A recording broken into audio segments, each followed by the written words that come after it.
नमस्कार। हमर कविताक शीर्षक अछि संघर्षक पक्ष। तऽ सुनी।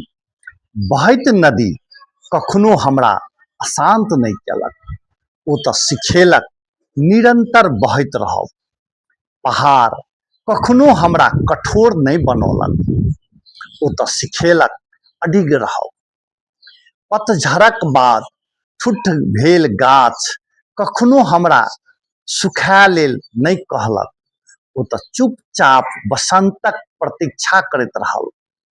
प्रेम में असफल भेल प्रेमी कखनो हमरा नहीं कहलक प्रेम छोड़ दिया, ओ तऽ पीड़ा बीचो भावना के जियब सिखौलक। एहि लेल हमरा लग जीवन में कोनो एहन उदाहरण नहीं अछि जे ई कहि सकै हारलाक बाद सब किछु समाप्त कऽ दिया। मनुष्यक जीवन संघर्ष छोड़बाक नाम नहीं, ओ तऽ बारंबार उठबाक आ आगा बढ़बाक साहस अछि। किया तऽ प्रकृति सिखबैत अछि हार अंत नहीं, एकटा नव शुरुआतक संकेत अछि।